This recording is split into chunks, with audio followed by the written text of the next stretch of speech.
abattu, il a été recueilli par des tribus, donc il a été soigné, donc toute son œuvre part de là, quoi, en fait. Mais en partant de là, il parle de quelque chose de plus universel quand même. Voilà. Et ça, c'est vraiment quelque chose que j'aime bien, c'est-à-dire que moi, j'aime faire mes pièces, je raconte des choses intimes, personnelles, que je ne peux pas raconter avec des mots, et donc du coup, c'est pas forcément lisible, et donc, mais bon, les personnes qui regardent peuvent y voir, vont pas forcément voir ce que j'ai voulu raconter précisément, mais ils peuvent voir quelque chose d'autre, c'est un peu... Voilà, donc ça, pour moi, c'est évident. Et donc, alors après, quand j'étais aux Beaux-Arts, j'ai découvert tous ces artistes, et à un moment donné, j'ai arrêté de faire la peinture parce que j'ai découvert Beuys, j'ai découvert Boltanski, des artistes plus conceptuels, et j'ai trouvé intéressant, j'ai voulu travailler sur un travail de photo et de vidéo. Donc j'ai arrêté la peinture à ce moment-là. Et voilà, et donc pour parler de l'expo, alors pourquoi le titre Anomalie constatée, il y a un néant qui clignote dans l'ascenseur, c'est tout simplement parce que quand j'étais aux Beaux-Arts, pour gagner ma vie, j'étais gardien de nuit, quoi, en fait. Et ça, c'est quelque chose qui m'a beaucoup influencé parce que tous les week-ends, voilà, pendant 2 ou 3 nuits, on me mettait dans des bureaux, dans des usines, voilà, il n'y avait pas grand-chose à faire, hein, c'était une sorte de confinement d'ailleurs. On devait être dans un endroit à un temps donné, y rester, et donc on vit un peu la même chose, j'ai l'impression de vivre un peu ça maintenant aussi, c'est-à-dire qu'on nous oblige à rester, à ne pas sortir en telle heure, machin. Et du coup, c'est à la fois le fait d'être gardien, c'était contraignant, mais en même temps, je pouvais faire ce que je voulais. Je pouvais faire ce que je voulais, donc je pouvais dessiner, je pouvais bouquiner, j'étais quand même assez libre, puisqu'il y avait rien à faire hein, quand on est gardien.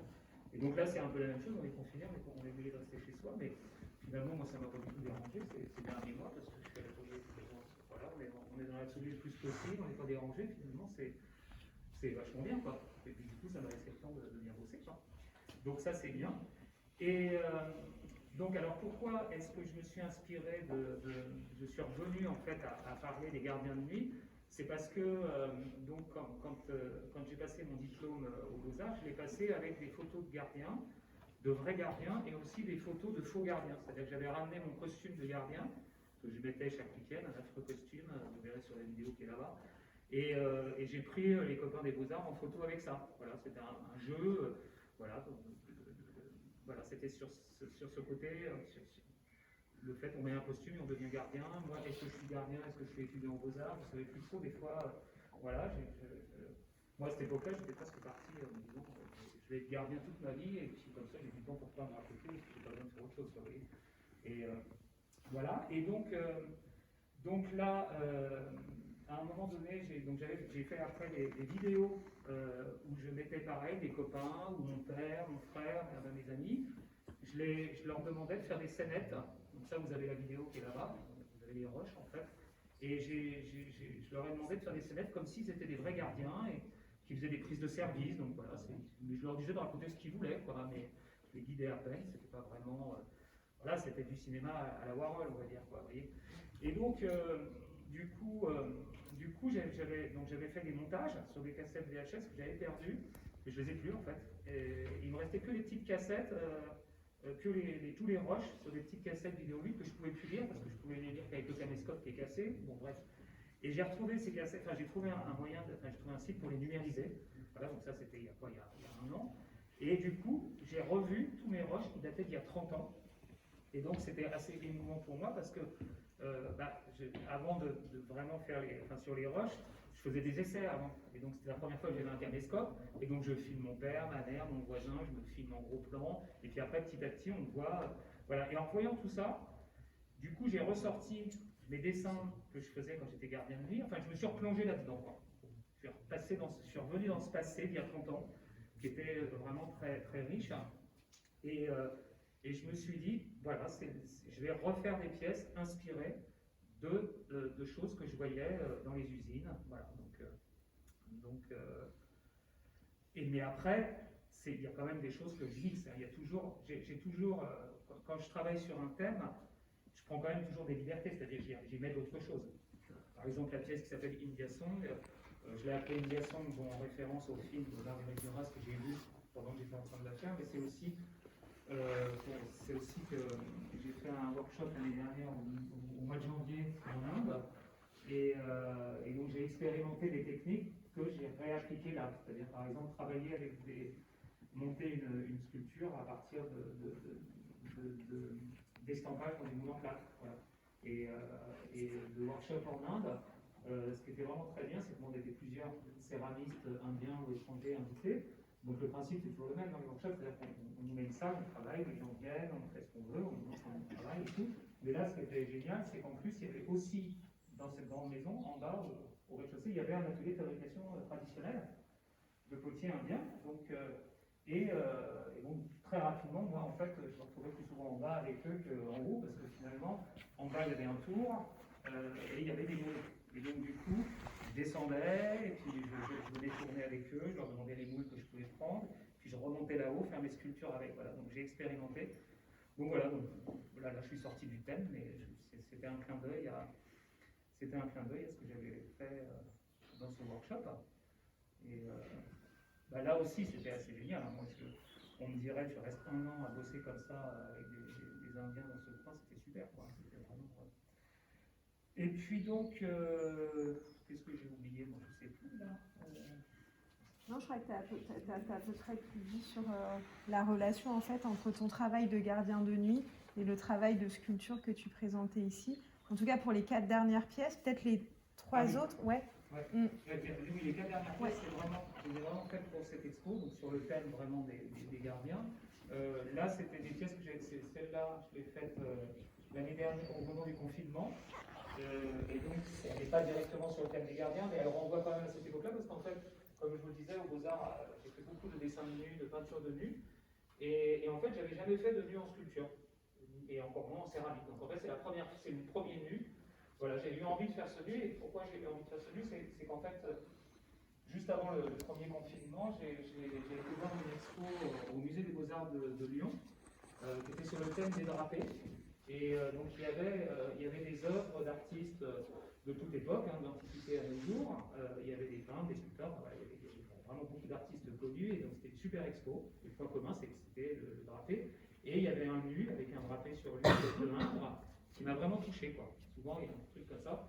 Et en le voyant, j'ai eu envie de faire un nu. Je me suis dit, tiens, dans cette position, les jambes croisées. Donc tout est parti de là.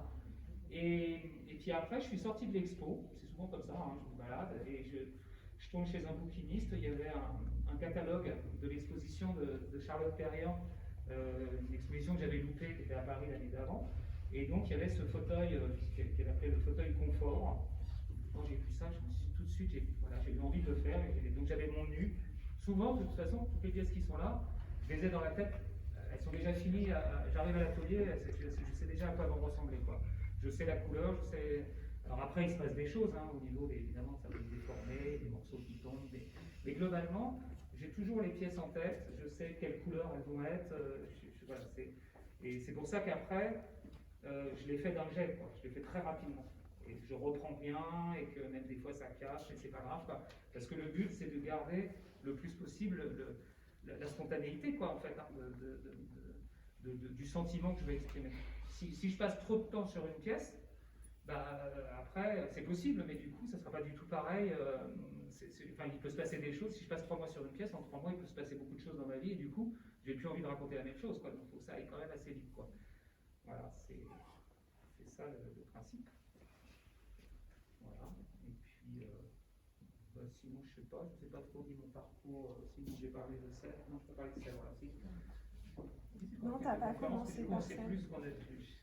J'en ai parlé tout à l'heure, mais voilà. Oui, non. Et comment j'ai commencé la céramique. Oui. Ça, parce qu'en fait, j'ai commencé la céramique quand j'avais 15 ans. J'ai eu la chance de rentrer au lycée de Sèvres, qui est un lycée où on préparait des sections qui n'existent plus maintenant, en tout cas sous cette forme-là. Et c'était des sections qui étaient vraiment géniales parce qu'on passait 3 ans, c'était pas un bac, on allait jusqu'au bac quand même. Il y avait 3 ans où on avait 20 heures d'enseignement général et 20 heures d'enseignement technique. Ça veut dire qu'on avait 2 heures de dessin, 2 heures de peinture, 2 heures d'anatomie, 2 heures d'histoire de l'art. On avait donc c'est là où j'ai appris la céramique. On avait la céramique, c'était 2 après-midi par semaine, quoi. Donc c'était vraiment pendant 3 ans, quoi. Donc c'était quand même.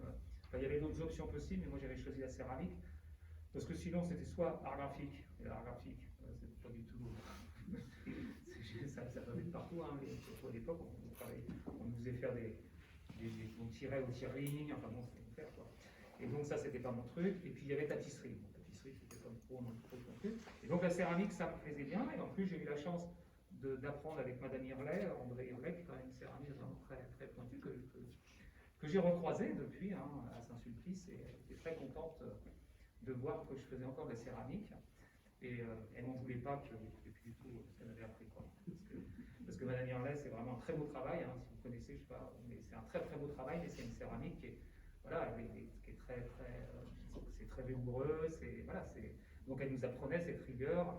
Il n'était pas question évidemment de faire ce que je fais là, de laisser des pièces fendues ou de coller des plaques sans les laisser raffermir un peu pour qu'elles. Voilà, on nous apprenait, voilà, on collait tout avec les stries barbotines, voilà, un truc. Et c'était normal parce que c'est le résultat qu'on nous demandait. Quoi. Et donc ça, Sèvres, c'était vraiment génial. Et donc j'avais envie quand même de continuer la céramique après, mais il n'y avait pas trop de possibilités. Je ne voulais pas trop quoi faire comme école. Il y avait la possibilité de venir, il y aurait eu la possibilité de venir à Bourges ici, parce qu'il y avait encore l'école de céramique. Enfin, notre prof, Madame Irlaine, nous avait dit qu'on pouvait faire ça. Et finalement, comme j'aimais beaucoup aussi la peinture, et la peinture, il y a plus de liberté, et donc j'ai été finalement aux Beaux-Arts en peinture. Quoi. Et voilà, mais en gros, après, j'ai toujours continué une démarche artistique. Quoi. Et je suis revenu à la céramique parce que quand je suis sorti des Beaux-Arts, on m'a proposé des cours de céramique, de donner des cours de céramique. C'est comme ça que je suis revenu. Quoi.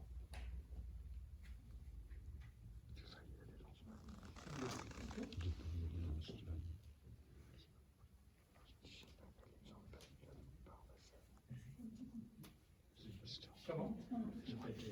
C'est bien, je suis dit, bon, d'accord. Bon, après, il faut voir. Avant Irlet, il y avait Françoise Bizette. Comment? Avant Irlet, il y avait Françoise Bizette. D'accord, je n'ai pas connu avant. Oui, c'est ça, ouais. Mais bon, non, mais je ne connais pas. Françoise Bizette? Françoise Bizette qui a enseigné à Irlet. D'accord, ouais, moi je ne connais pas. C'était ma prof. Donc tu as appelé le prof d'Irlet? Du coup, c'est un peu le prof de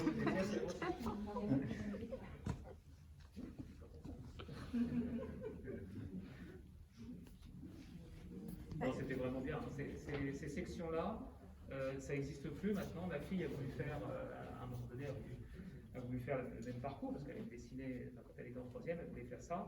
Et en fait, elle a trouvé qu'elle a été à Orléans, donc section, mais elle a arrêté au bout d'un an, parce qu'ils ne font pas de dessin, ils ne font rien. En fait. Enfin, c'est quand même fou. Parce que, et en plus, ces sections-là, moi, j'étais pas du tout scolaire. J'étais pas du tout scolaire. Quand j'étais en troisième, j'allais en cours, j'ai arrêté, vraiment arrêté l'école. Mes parents ils sont peut-être, j'ai pas fait d'études, donc j'étais barré, voilà. À l'époque, je vendais des huîtres devant les cafés le week-end, donc j'avais envie de faire ça toute ma vie. Quoi. Et en plus, je dessinais pas, j'étais pas un gamin qui dessinait. Quoi, en fait.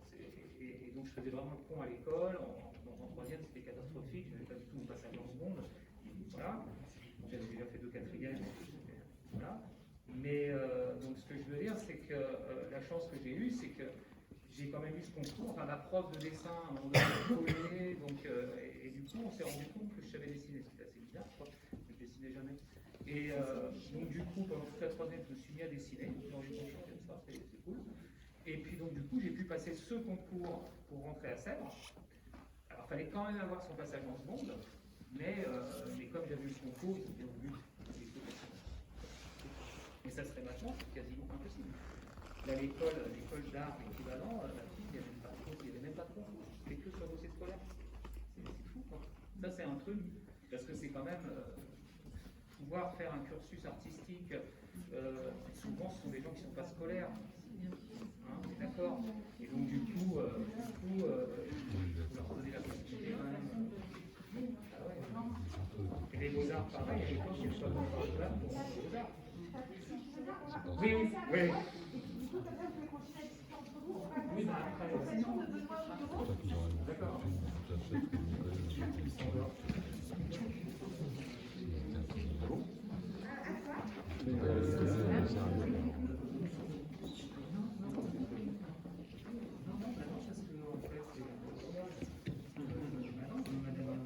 Excellent.